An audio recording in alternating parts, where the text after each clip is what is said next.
ನಮಸ್ಕಾರ, ಸೂಪರ್ 3ಗೆ ಸ್ವಾಗತ. ಬೆಟ್ಟದ ಹೂವು ಶಾಲೆಯ ವರದಿ ಫುಲ್ ಹಲ್ಚಲ್ ಉಂಟು ಮಾಡಿದೆ. ಸೂಪರ್ 3 ವರದಿಗೆ ಸ್ಪಂದಿಸಿದ್ದಾರೆ ಅಪ್ಪು ಪತ್ನಿ ಅಶ್ವಿನಿ.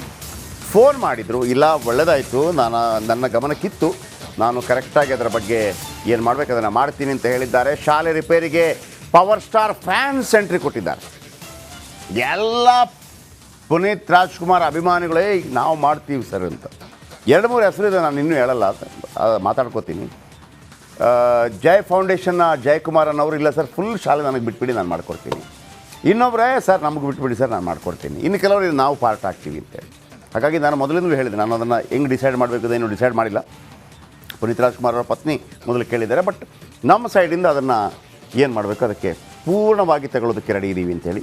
ಇನ್ನೊಬ್ಬರು ಬಂದಿದ್ದಾರೆ ಇವತ್ತು, ಗುರು ಅಂತಂದ್ಬಿಟ್ಟು ಒಬ್ಬರು ಬಂದಿದ್ದರು. ಅವರು ಈ ಒಂದು ಶಾಲೆಗಳ ಬಗ್ಗೆ, ಈ ಬೈಜೂಸ್ ಇದೆಲ್ಲ ಇದೆಯಲ್ಲ, ಆ ಥರ ನಾನು ಫ್ರೀಯಾಗಿ ಮಾಡಿಕೊಡ್ತೀನಿ ಅಂತ.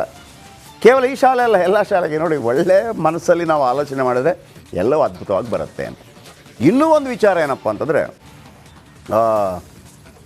ಮಧು ಬಂಗಾರಪ್ಪ ಫೋನ್ ಮಾಡಿದರು. ಮಧು ಬಂಗಾರಪ್ಪ ಫೋನ್ ಮಾಡಿಬಿಟ್ಟು ಹೇಳಿದರು, ಅಂದರೆ ನಾವು ಮೊನ್ನೆ ಒಂದು ಸ್ಟೋರಿ ತೋರಿಸಿದ್ವಿ, ರಾಜಕಾರಣಿಗಳದ್ದೆಷ್ಟೆಲ್ಲ ಶಾಲೆ ಇದೆ ಅಂತೇಳಿ. ಆಮೇಲೆ ನಾನು ಪದೇ ಹೇಳ್ತಾ ಇದ್ದೀನಿ, ಹಳೇ ಶಾಲೆಗಳನ್ನು ನಾವೇ ದತ್ತು ತಗೊಳ್ಳೋಣ ಅಂತೇಳಿ. ಈಗ ಅವರೊಂದು ವಾಟ್ಸಪ್ ಗ್ರೂಪ್ ಮಾಡಿದ್ದಾರೆ ಮಧು ಬಂಗಾರಪ್ಪ. ಒಂದು ದಿವಸ ಕರೆಸ್ತೀನಿ, 1 hour ಕಾರ್ಯಕ್ರಮ ಮಾಡೋಣ. ಎಷ್ಟು ಜನ ಸೇರ್ತಾ ಇದ್ದಾರೆ ಅಂತಂದರೆ ಗ್ರೂಪ್ಗೆ, ನಮ್ಮ ಶಾಲೆ ನಮ್ಮ ಕೊಡಿ, ನಾವು ನೋಡ್ಕೋತೀವಿ ಅನ್ನೋಂಥ ರೀತಿಯಲ್ಲಿ. ಇದು ದೊಡ್ಡ ಕನಸು ನಮಗೆ, ಬೇರೆ ಬೇರೆ ರೀತಿಯಲ್ಲಿ ನನಸಾಗ್ತಾ ಇದೆ. ಯಾಕೆಂದರೆ ನಮ್ಮ ಶಾಲೆ ನಾವೇ, ಸರ್ಕಾರ ಕೂಡ ಸಾಥ್ ಕೊಡುತ್ತೆ. ಆಮೇಲೆ ನೀವೊಂದು ವಾಟರ್ ಟ್ಯಾಂಕ್ ಮಾಡಿದರೆ, ಆ ವಾಟರ್ ಟ್ಯಾಂಕಲ್ಲಿ ನಿಮ್ಮದೇ ಹೆಸರಿರುತ್ತೆ. ನೀವೊಂದು ಬೆಂಚ್ ಮಾಡಿಕೊಟ್ರೆ ನಿಮ್ಮದೇ ಹೆಸರಿರುತ್ತೆ. ನೀವು ಬೇಕಿದ್ರೆ ದೊಡ್ಡ ಬೋರ್ಡ್ ಹಾಕ್ಬೋದು, ಹಳೆ ವಿದ್ಯಾರ್ಥಿಗಳ ಸಂಘ ಎಲ್ಲ ಸೇರಿ ಶಾಲೆಯನ್ನು ಮಾಡ್ಕೊಂಡಿದ್ದೀವಿ. ಯಾಕೆ ನಾನು ಹೇಳ್ತಾ ಇದ್ದೀನಿ ಅಂತಂದರೆ, ನೀವು ಕೇಳ್ಬೋದು ಸರ್ಕಾರದ ಜವಾಬ್ದಾರಿ ಇಲ್ಲ ಮತ್ತೊಂದು. ಸರ್, ಒಂದು ಬೇರೆ ಹೋಗೋದತ್ತ ಹೋಗ್ತಾ ಇದೆ. ಕನ್ನಡ ಉಳಿಬೇಕು ಅಂತಂದರೆ, ಕನ್ನಡ ಶಾಲೆ ಉಳಿಬೇಕು ಅಂತಂದರೆ ಕೇವಲ ಸರ್ಕಾರವನ್ನು ನಂಬಿದರೆ ಆಗಲ್ಲ. ಅವರು ಮಾರ್ಕೊಂಡು ಹೋಗ್ಬಿಡ್ತಾರೆ. ಇವತ್ತು ಡಿ.ಕೆ. ಶಿವಕುಮಾರ್ ಹೇಳಿದ್ದು ನೋಡಿ, ಕೇಳಿಲ್ವ ನೀವು? ಯಾರು ಏನು ಬೇಕಿದ್ರೆ ನೀವು ನೀರಿನ ರೇಟ್ ಜಾಸ್ತಿ ಮಾಡ್ತೀನಿ ಅಂತಿದ್ದಾರೆ. ಅರೆ, ನೀವ್ಯಾರು ಡಿಸೈಡ್ ಮಾಡೋಕ್ಕೆ? ಈಗ ಹಾಗಿದ್ರೆ ಜನ ಬೈತಾರೆ, ಬೈಕೊಳ್ಳಿ, ಮೀಡಿಯಾ ಬೈತಾರೆ, ಬೈಕೊಳ್ಳಿ, ನಾವು ಮಾಡೇ ಮಾಡ್ತೀವಿ ಅಂತಂದರೆ ನಿಮಗೆ ತಾಕತ್ತಿದ್ರೆ ರಾಜೀನಾಮೆ ಕೊಟ್ಟು, ಇಡೀ ಸರ್ಕಾರ ರಾಜೀನಾಮೆ ಕೊಟ್ಟು ವಿಸರ್ಜನೆ ಮಾಡಿ ಮತ್ತೊಮ್ಮೆ ಬನ್ನಿ ಎಲೆಕ್ಷನ್ಗೆ. ಹೆಂಗಿದೆ ಅಂತಂದರೆ ರಾಜಕಾರಣಿಗಳ ದರ್ಬಾರು ಅವರ ಪಾಕೆಟಿಂದ. ಇವತ್ತು ಕೊಡ್ತೀನಿ 9 ಗಂಟೆ, ರಾತ್ರಿ 9 ಗಂಟೆಗೆ ಸ್ಟೋರಿ ಕೊಡ್ತೀನಿ ನಾನು. ಡಿ ಕೆ ಶಿವಕುಮಾರ್ ಅವರು ಎಷ್ಟು ಕೊಟ್ಟಿದ್ದಾರೆ ಅವರ ಕೈಯಿಂದ ಸರ್ಕಾರಕ್ಕೆ ನೀರು ಕೊಡಿಸೋದಕ್ಕೆ ಅಂತೇಳಿ ಕಂಪ್ಲೀಟ್ ಕೊಡ್ತೀನಿ. ಇದನ್ನೆಲ್ಲ ಸಹಿಸ್ಕೊಳ್ಳೋಕೆ ಕೂತ್ಕೊಳ್ಳೋಕ್ಕಾಗೋದಿಲ್ಲ. ಏನಿವೆ ಈ ಶಾಲೆ ಬಗ್ಗೆ ನೋಡಿ, ಸರ್ಕಾರದ ಅದರ ಬಗ್ಗೆ ಕಾಳಜಿ ಇದ್ದವರು. ವಿಷಯ ಇಷ್ಟೇ ಸರ್, ನನಗೆ ಇವತ್ತು ತೋರ್ಸೋಕ್ಕಾಗ್ತಾ ಇಲ್ಲ. ಸೂಪರ್ ಆಗಿ ಬಹುಶಃ ನನಗನ್ಸುತ್ತೆ 1 ಕೋಟಿ ತನಕ ಬರುತ್ತೆ. ಬೇಕಿದ್ರೆ 1 ಕೋಟಿ ಅಂದರೆ ನಾನು ದುಡ್ಡಿನ ವಿಚಾರ ಅಲ್ಲ, ಫುಲ್ ರೆಡಿ ಮಾಡಿ ಕೊಡ್ತಾರಂತೆ.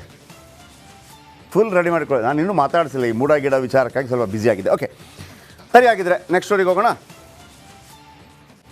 ಓಕೆ, ಇದರ ಬಗ್ಗೆ ಒಂದು ಸ್ಟೋರಿ ಇದೆ, ಅದನ್ನು ನೋಡಿದ ನಂತರ ಬಾಗಲಕೋಟೆಗೆ ಹೋಗ್ತೀನಿ, ಮುಧೋಳಕ್ಕೆ ಹೋಗ್ತೀನಿ. ಮುಧೋಳಕ್ಕೆ ಇವತ್ತು ನೀವು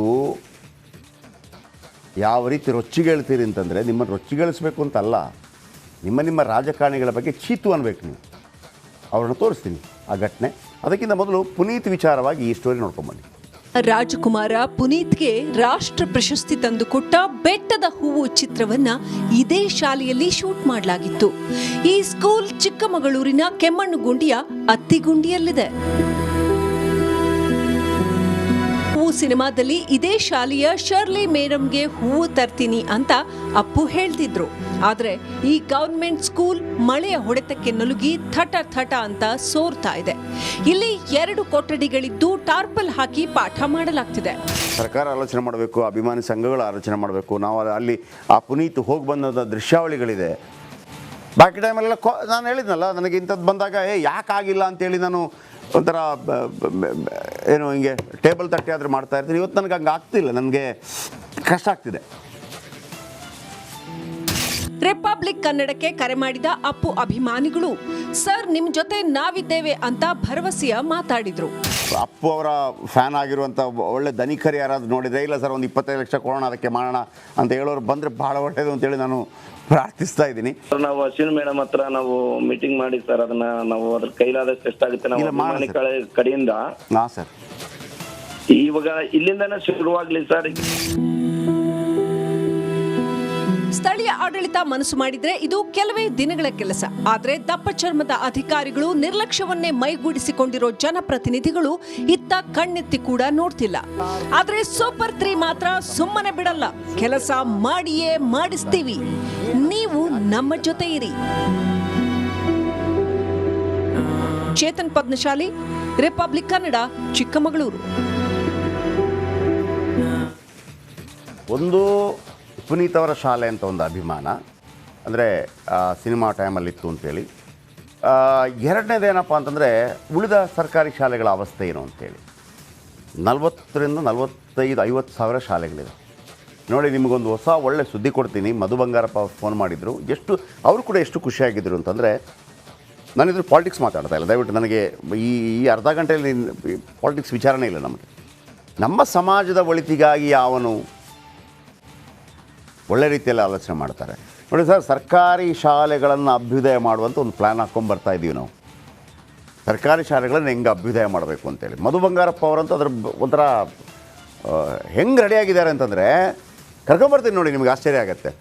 ಹೆಂಗೆ ದುಡ್ಡು ಕಲೆಕ್ಟ್ ಮಾಡೋದು, ಹೆಂಗೆ ಹಳೆಯ ವಿದ್ಯಾರ್ಥಿಗಳನ್ನು ಸೇರಿಸ್ಕೊಳ್ಳೋದು, ಯಾವೆಲ್ಲ ರೀತಿಯಲ್ಲಿ ಮಾಡೋದು, ಸ್ಪಾನ್ಸರ್ ಹೆಂಗಿರುತ್ತೆ, ತುಂಬ ಅದ್ಭುತ ಸರ್, ತುಂಬ ಅದ್ಭುತವಾಗಿದೆ.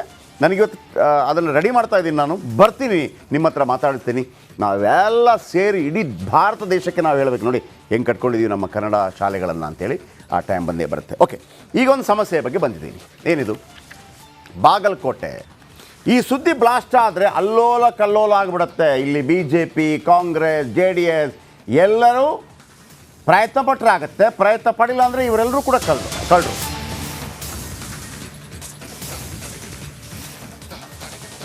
ನಿಜ ಹೇಳಬೇಕು ಅಂತಂದರೆ ನರೇಂದ್ರ ಮೋದಿಯವರ ನಿದ್ದೆಗೆಡಿಸಲಿದೆ ಈ ಸ್ಫೋಟಕ ಸುದ್ದಿ. ನರೇಂದ್ರ ಮೋದಿಯವರು ಬಹುಶಃ ಅದನ್ನು ಹೇಳಿದರೂ ಹೇಳ್ಬೋದು, ಏನ್ರಿ ಅವಸ್ಥೆ ಹಿಂಗಿದೆ ಅಂತೇಳಿ. ಸಿದ್ದರಾಮಯ್ಯ ನೋಡಬೇಕು, DCM DKಶಿ ನೋಡಬೇಕು, ಆಮೇಲೆ ಮುಧೋಳದ ಯಾರು ಗೋವಿಂದ ಕಾರಜೋಳ ನೋಡಬೇಕು, ಪಕ್ಷ ಭೇದ ಬರೆತು ನೋಡಬೇಕು. ವಿಶೇಷವಾಗಿ ಸರ್ಕಾರ ನಡೆಸುವವರಿಗೆ ಹೆಚ್ಚಿನ ಆದ್ಯತೆ ಇರಬೇಕು. CM DCM ನೋಡಬೇಕು. ಉಪಕಾರ ಸ್ಮರಣೆ ಇಲ್ಲ, ನೀರು ರೇಟ್ ಜಾಸ್ತಿ ಮಾಡ್ತೀವಿ, ಇದನ್ನು ಸರಿ ಮಾಡಬೇಕಾದವರು ಯಾರು? DCM DKಶಿ ಅವರೇ. ನೀವು ಮುಖ್ಯಮಂತ್ರಿ ಆಗ್ತಾ ಇಲ್ಲ ಅನ್ನೋ ಫ್ರಸ್ಟ್ರೇಷನ್ಗೆ ಜನಗಳನ್ನು ಫ್ರಸ್ಟ್ರೇಟ್ ಮಾಡುವಂಥ ಅಗತ್ಯ ಇಲ್ಲ. ಈ ದೃಶ್ಯ ನೋಡಿದರೆ ನಿಮ್ಮ ಪಿತ್ತ ನೆತ್ತಿಗೇರುತ್ತೆ, ರಕ್ತ ಕುದಿಯುತ್ತೆ, ಒಂಥರ ಎಲ್ಲಿದ್ದೀವಿ ಅಂತ ಅನಿಸ್ಬಿಡುತ್ತೆ ಸರ್ ನಮಗೆ. ಅವರ ಮುಂದೆ ಹೋಗ್ಬಿಟ್ಟು ನಾವು ವಿಶ್ವದ 3ನೇ ಆರ್ಥಿಕತೆ ಅಂತಂದರೆ ಕಪಾಳ ಕೊಡಿತಾರಷ್ಟೇ. ನಾವು ಬಂದುಬಿಟ್ಟು ಬನ್ನಿ ಸ್ವಚ್ಛ ಭಾರತ ಮಾಡೋಣ ಅಂತಂದರೆ ಕಪಾಳ ಕೊಡಿತಾರಷ್ಟೇ. ಬ್ರ್ಯಾಂಡ್ ಬ್ಯಾಂಗ್ಳೂರು ಮಾಡ್ತಾರೆ, ಕಪಾಳ ಕೊಡಿತಾರಷ್ಟೇ. ಅರೆ ಇಷ್ಟೆಲ್ಲ ಶೆಟ್ರೆ ಯಾಕೆ ಕೇಳಬೇಡಿ. ಈ ಸ್ಟೋರಿ ನೋಡಿ ವೀಕ್ಷಕರೇ. ಈ ದೃಶ್ಯ ನೋಡಿದರೆ ಒಂಥರ ಮುಜುಗರ ಆಗುತ್ತೆ, ಬೇಸರ ಆಗುತ್ತೆ, ಪಿತ್ತ ನೆತ್ತಿಗೇರುತ್ತೆ. ಅವರ ಸಂಕಷ್ಟ ನೋಡಿದರೆ ಕುಂತಲ್ಲೇ ದುಃಖ ಆಗುತ್ತೆ. ಈಗಲೂ ಈ ಥರ ಇದೆಯಾ ಬಾಗಲಕೋಟೆ ಅಂತ ಊರಲ್ಲಿ ಅಂತ ನಿಮಗೆ ಅನಿಸ್ಬೋದು. ಮೊಬೈಲ್ ಇಟ್ಕೊಂಡು ಅಮೇರಿಕಕ್ಕೆ ಫೋನ್ ಮಾಡೋದೇನು, ಲಂಡನ್ಗೆ ಫೋನ್ ಮಾಡೋದೇನು, ಅಲ್ಲಿಂದ ಮಾತಾಡೋದೇನು, ಇಲ್ಲಿ ಛೀ ಏನು ದೃಶ್ಯ. ಖಂಡಿತವಾಗ್ಲೂ ಬೇಸರ ಆಗುತ್ತೆ ನಿಮ್ಗೆಲ್ರಿಗೂ